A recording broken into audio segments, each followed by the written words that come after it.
सोचो आप movie ticket book करते हो 250 रुपए का, लेकिन जब फाइनल पेमेंट करने जाते हो तो वो 300 रुपए हो जाता है। आप ट्रेन की टिकट बुक करते हो, आपको टिकट दिखता है 500 रुपए का, आपने ट्रेन की टिकट बुक की, बट उसमें भी जब आप फाइनल पेमेंट करने जाते हो वो टिकट 550 रुपए का हो जाता है। आप जो कोई भी ऑनलाइन डिलीवरी ऐप से आप फूड ऑर्डर करते हो और आपको फूड दिखा 200 रुपए का, लेकिन जैसे ही आप फूड ऑर्डर करते हो 200 रुपए देख के फाइनल पेमेंट करते हो 250 रुपए हो जाता है। क्या है इसका रीजन? आप ब्रेकआउट चेक करते हो कि क्यों ये ज्यादा हो गया पैसा। आप बिल का ब्रेकआउट चेक करते हो तो पता चलता है हर बार एक सेम लाइन आपको देखने को मिलती है, कन्वीनियंस फी। अब क्या है ये कन्वीनियंस फी? चलिए आज इस पर बात करते हैं और समझते हैं कि ये जो कन्वीनियंस फी है, ये कन्वीनियंस है किसके लिए? हमारे लिए, कंज्यूमर्स के लिए, या उस कंपनी के लिए जिसको हम पे कर रहे हैं? दोस्तों आज हम बात करेंगे एक ऐसे लीगल स्कैम की जो हर एक इंडियन एवरी डे कहीं ना कहीं पे कर रहा होता है और वो इसके ऊपर एक क्वेश्चन भी नहीं करता। अच्छा एक और बात दोस्तों, ये सारी चीजें आपके भी माइंड में कभी ना कभी आती होंगी, लेकिन इस तरह की वीडियो आपको यूट्यूब पे नहीं मिलेगी। देखो मैंने कैसा रिलेटेबल टॉपिक ढूंढ के लाया ना, तो चलो लाइक करो वीडियो को, जल्दी से जल्दी एक लाइक दे दो और सब्सक्राइब करो, क्योंकि इस तरह के टॉपिक्स जो कोई नहीं सोचता वो मैं अपने दिमाग में कुछ भी खुराफाती सोचते रहता हूँ और मैं कहीं ना कहीं से कुछ ना कुछ टॉपिक पकड़ के लाता हूँ। तो रिलेटेबल टॉपिक है ना, आप लोगों को भी पता है इस तरह की चीजें होती है, बट इस पर कोई बात नहीं करता। मैं आज लेके आया हूँ इस तरह के टॉपिक और आगे भी लाता रहूंगा, इसलिए मेरा चैनल सब्सक्राइब करिए, बेल आइकन दबा दीजिए और एक लाइक कर दीजिए। चलिए पहले जल्दी से लाइक करिए, कर दिया? अब ठीक है आगे बढ़ते हैं। दोस्तों इंडिया में स्कैम का मतलब सिर्फ ये नहीं होता कि कोई बहुत बड़ा फ्रॉड हो गया, कोई बहुत करोड़ों रुपए लूट लिए गए हो या किसी के बैंक से पूरा बैंक अकाउंट खाली कर दिया गया हो। सिर्फ यही नहीं होता, फ्रॉड और भी कई तरीके के होते हैं। कभी कभी छोटे छोटे कट्स आपसे लिए जाते हैं, आपको फील नहीं होता है, बहुत छोटा अमाउंट होता है, आपको लगता है इतने अमाउंट में क्या होगा, आप क्वेश्चन भी नहीं करते हो, और ये छोटे छोटे कट्स आपसे स्लोली लिए जाते हैं और एक टाइम के बाद एक बहुत बड़ा अमाउंट बन जाता है। तो दोस्तों आज का टॉपिक सिंपल है, रिलेटेबल है, बट थोड़ा अनकंफर्टेबल भी होगा। अच्छा ये नाम सुन के लगता होगा कि शायद ये सिस्टम मेंटेन करने का कॉस्ट होगा, क्योंकि प्लेटफॉर्म फी है, कन्वीनियंस फी है, तो जो आप चीजें यूज कर रहे हो उसका एक सिस्टम कॉस्ट हो सकता है, लेकिन असलियत ये नहीं है दोस्तों। कभी आपने सोचा है कि जिस प्लेटफॉर्म पे आप कन्वीनियंस फी भर रहे हो वो आप यूज कर रहे हो, यानी आपका डेटा पूरा उनके पास जा रहा है, आप उनका काम आसान कर रहे हो, लेकिन एक्स्ट्रा पेमेंट भी आप ही कर रहे हो। मतलब आप उनकी सर्विस यूज करो, आपका डेटा भी उनके पास जाए, वो आपका डेटा भी यूज करे और फिर सर्विस चार्ज, कन्वीनियंस फी, प्लेटफॉर्म फीस के नाम पे पैसे भी आप ही दो। अब दोस्तों इसका एक हिडन पैटर्न समझो, ये कोई एक जगह की बात नहीं है। हर एक प्लेटफॉर्म पे, हर एक ऑनलाइन सर्विस, जो भी चीजें आप ऑनलाइन परचेज कर रहे हो, पेमेंट कर रहे हो, हर जगह पे सेम पैटर्न ही रिपीट होता है। मूवी टिकट बुकिंग में 50 से 60 रुपए तक कन्वीनियंस फी ली जाती है। फूड ऑर्डर करेंगे 15 रुपए से लेकर 25 रुपए तक, कहीं कहीं 30 रुपए तक आपसे कन्वीनियंस फी ली जाती है। ट्रेन टिकट बुक कर रहे हैं, अभी मैंने रिसेंटली कुछ 1 मंथ पहले ट्रेन टिकट बुक किया। एक और चीज दोस्तों, देखो कैसे धीरे से आपसे पैसा लिया जाता है। अब मान लीजिए हमको नॉलेज है, हमको पता है, हम बुक कर रहे हैं तो हम चेक कर लेते हैं। जो लोगों को नहीं पता है, आपको पता होगा जब भी आप ट्रेन टिकट या फ्लाइट टिकट बुक करते हैं उसके नीचे ना कई सारे इंश्योरेंस चार्ज, ये चार्ज, 100% कैंसिलेशन रिफंड का चार्ज में ऑलरेडी पहले से ही वो चेकलिस्ट पे चेक किए रहते हैं, मतलब वो अमाउंट ऑलरेडी पहले से ऐड रहता है। तो जो लोगों को इसकी जानकारी नहीं होगी उन लोगों को तो टोटल अमाउंट देख के लगेगा कि हाँ इतना ही पैसा आ रहा है, जबकि आप उसको अनचेक कर सकते हो, लेकिन ये पहले से ही चेक रखते हैं। जिसको नहीं पता होगा वो उसी पे बुक कर देगा। इस तरह से भी ये लोग स्कैम गेम खेलते हैं। और सब जगह एक कॉमन चीज देखने को मिलती है दोस्तों, जितना भी ऑनलाइन सर्विस प्लेटफॉर्म होते हैं इनकी जब आप इनवॉइस चेक करोगे, आप बिल्स चेक करोगे, जो भी इनका बिल बना होता है, तो इसका ब्रेकडाउन जो होता है ना, जो भी इसका ब्रेकअप होता है वो इतना कंफ्यूजिंग होता है कि आम आदमी ना उसको इग्नोर कर देता है, उस पर ज्यादा ध्यान नहीं देता है। मतलब साइकोलॉजी सिंपल है, छोटा अमाउंट है 20 रुपए, 50 रुपए, कुछ लोग तो 100 रुपए तक, अरे छोड़ ना यार कितना ही है करके छोड़ देते, और इसी साइकोलॉजी को ये ऑनलाइन सर्विसेज टारगेट करते हैं। अब मैं आपको कैलकुलेशन बताता हूँ दोस्तों, इसको ध्यान से समझिएगा। मान लीजिए आप 30 रुपए कन्वीनियंस फी के नाम पे करते हो, एक एवरेज पकड़ते हैं, क्योंकि कई जगह पे 50 रुपए भी होता है, कई जगह पे 99 रुपीज तक होता है, 100 रुपीज तक होता है, तो मैं एक एवरेज पकड़ता हूँ कि 30 रुपए है। और आप क्या करते हो, आप एक 30 रुपए कन्वीनियंस फी के नाम पे मान लो आप ऑनलाइन सर्विसेज यूज करते हो। महीने में मैं 15 से 20 बार पकड़ लेता हूँ। 20 बार आप ऑनलाइन सब्जी मंगा ली, कोई ग्रोसरीज मंगा ली, फूड ऑर्डर कर लिया, कोई टिकट बुक कर लिया, इस तरह से आप 20 बार यूज करते हो।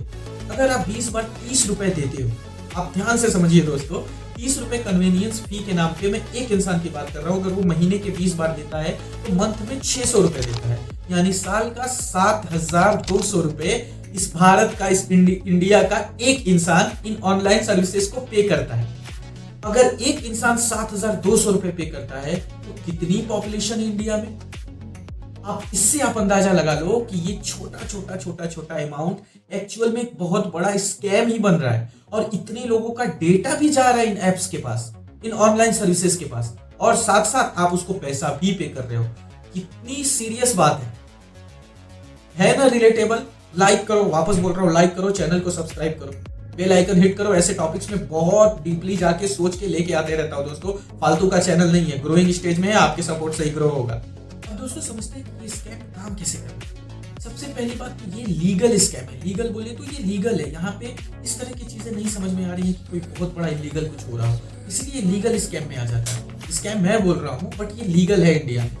अब ये लीगल क्यों है वो समझते हैं। देखिए सबसे पहली स्ट्रेटेजी होती है माइक्रो चार्जेस स्ट्रेटेजी।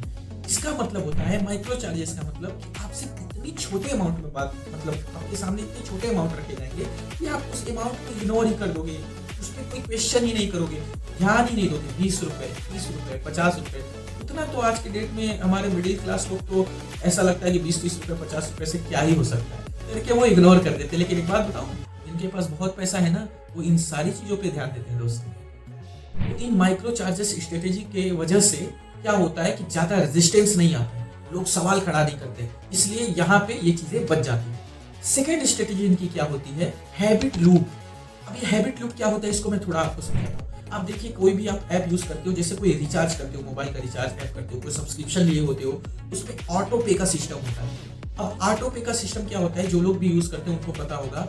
ऑटो पे आपने मैंडेट सिलेक्ट कर लिया तो एवरी टाइम जब भी आपका रिचार्ज खत्म होता है, आपका सब्सक्रिप्शन खत्म होता है, आपके अकाउंट में से पैसे ऑटो कट हो जाते हैं, ऑटो डेबिट हो जाते हैं। अब जब वो ऑटो डेबिट हो जाते हैं तो उसके साथ सर्विस फी भी ऐड रहती है, तो आपके हैबिट में पड़ जाता है वो ऑटो डेबिट कराना। तो उसके बाद तो चलो आप पहली बार में चेक भी किए होंगे कि हाँ ये इतना पैसा है तो इसमें क्या है, लेकिन जब आपका ऑटो डेबिट लग जाता है तो ऑटोमेटिक कट हो रहा है। अब उसमें आप ये भी नहीं देखने जाते हो कि कितने रुपए कट हो गए मेरे, कितने उसमें कन्वीनियंस फी चले गए। सेकेंड सबसे बड़ी स्ट्रेटेजी ये है इन लोगों की। अब आते हैं इनकी थर्ड स्ट्रेटेजी पे, जो कि इस लीगल स्कैम को और भी ज्यादा पावरफुल बना देती है, वो है नो अल्टरनेटिव।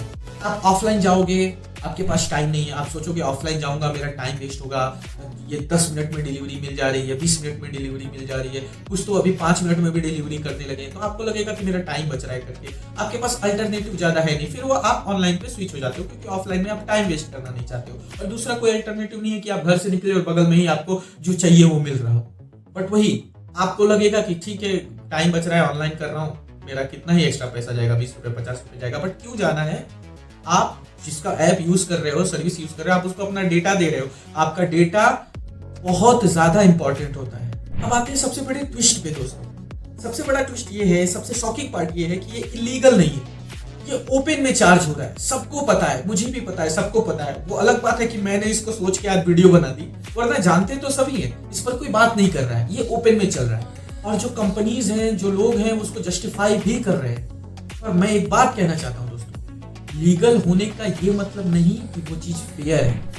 ये ध्यान से समझिएगा दोस्तों, कोई भी चीज अगर लीगल है तो इसका मतलब ये नहीं कि वो फेयर है। अब जैसे मोदी सरकार ने, बीजेपी ने यूजीसी लेके आए, आप यूजीसी को फेयर बता सकते हो क्या? नहीं बता सकते ना। किसी के लिए फेयर हो सकती है बट किसी के लिए नहीं। इसीलिए लीगल होने का मतलब फेयर होना नहीं होता। ये कन्वीनियंस की एक ऐसा एक्सेप्टेड एक्सप्लॉइटेशन है जो स्लोली नॉर्मल बना दिया गया है, 100% नॉर्मलाइज कर दिया गया है, और सभी लोग को ऐसा लगने लगा है, सभी की हैबिट में आ चुका है कि हाँ हम ऑनलाइन यूज करेंगे तो हमें देना ही पड़ेगा। बट ये एक्सेप्टेड एक्सप्लॉइटेशन है दोस्तों। प्रॉब्लम क्या है? देखिए, प्रॉब्लम 20 रुपए 50 रुपए देने की नहीं है, प्रॉब्लम है हम क्वेश्चन नहीं करते, हम बिल्स का, इनवॉइसेस का ब्रेकडाउन नहीं देखते, और हम छोटा अमाउंट सोच के बस पे करते चले जाते हैं। हमें भी तो इस बात पे ध्यान देना चाहिए ना कि इतने पैसे हम पे कर रहे हैं, अगर इसको भी हम साल से कैलकुलेट करें, हम अपनी अलग खर्चे को जब पैसे बचाने की बात सोचते हैं तो हम अपने पर्सनल खर्चे को सोचते हैं कि मैं ये कम कर लेता, ये कम कर लेता, ये कम कर लेता, तो इतने बच जाते। ये जो इधर एक्स्ट्रा दे रहे हो वो उससे भी तो पैसे बचेंगे ना। तो दोस्तों अब आपके दिमाग में आ रहा होगा कि हम क्वेश्चन कैसे करें। देखिए दोस्तों, आजकल के टाइम पे जिस पेमेंट ऐप को आप यूज कर रहे हो ना, कभी एक काम करो, कभी ऐसे ही फन वे में उसके कस्टमर केयर से बात करो कि कन्वीनियंस फी हमें क्यों देना है। उनको फंसाओ, उनको बात करो, मेरा डेटा तो आप ले रहे हो, कन्वीनियंस फी क्यों देना है, मुझे रिटर्न चाहिए। वो नहीं देंगे, बट एक बार उनसे थोड़ा बात करो। जब ये चीजें ना उनके कस्टमर केयर को कई सारे लोग एक साथ करने लगेंगे, तब समझ में आएगा ये प्रॉब्लम धीरे धीरे सबके सामने आने लगेगी। अभी क्या है, कोई बात नहीं कर रहा है। आज मैं ही होऊंगा पहला आदमी जो इस पर वीडियो बनाया होगा इतना डिटेल में। मुझे नहीं लगता कि कोई और बनाया होगा। तो मैं आप लोगों को एक तरीका भी बताता हूँ, फन वे में, किसी को परेशान करने की जरूरत नहीं है। बस आप एक डिबेट करिए, उनके कस्टमर केयर को आप मैसेजेस करिए और उनसे पूछिए क्यों देना है कन्वीनियंस फी, आप मेरा डेटा यूज कर रहे हो, ये कर रहे हो। और ये किसी एक आदमी के करने से नहीं होगा। अगर ज्यादा लोग इस ऑनलाइन सर्विसेज प्लेटफॉर्म पे जाके इस तरह के क्वेश्चन उठाएंगे ना, तो ये चीजें फिर धीरे धीरे धीरे धीरे सबके नजर में आना चालू होंगी, तो सब लोग इस पर बात करना चालू करेंगे। ये एक तरीका है। दूसरा तरीका, आप सोशल मीडिया के जमाने में आप कई लोग इस पर वीडियोस बना के भी डाल सकते हैं कि हम क्यों दे पैसा, हमारा डेटा तो यूज हो रहा है, हम क्यों दे पैसा। आप पूछ सकते हो ना ये चीज। तो दोस्तों मैं आपसे इतना ही कहना चाहता हूँ कि नेक्स्ट टाइम जब भी आप ये ऑनलाइन सर्विसेज प्लेटफॉर्म यूज करो, कन्वीनियंस फी दे रहे हो, तो थोड़ा रुक के एक चीज सोचना कि मैं अपने कन्वीनियंस के लिए पे कर रहा हूँ या मुझे ही अपना कन्वीनियंस बना दिया गया है। दोस्तों इंडिया में सबसे बड़ा स्कैम वो नहीं होता जो छुप के होता है, सबसे बड़ा स्कैम वो होता है जो खुलेआम होता है और उस पर कोई सवाल नहीं उठाता। तो दोस्तों अगर आपको इस तरह के टॉपिक्स चाहिए तो मेरे वीडियो को सब्सक्राइब करिए, बेल आइकन क्लिक करिए। ये वीडियो से अगर आपको इन्फॉर्मेशन मिली हो, कुछ वैल्यू मिली हो, तो इसे जरूर लाइक करिए दोस्तों। और मैं आप लोगों से इतना ही कहना चाहता हूँ कि यहाँ पे मैं सीधी बात करता हूँ, फैक्ट्स के साथ करता हूँ, आपकी और हमारी बात करता हूँ। तो प्लीज मेरे चैनल को सपोर्ट करिए। ग्रोइंग स्टेज में, इनिशियल स्टेज में आपके सपोर्ट से हमको मोटिवेशन मिलता है। तब तक के लिए जय हिंद, जय भारत।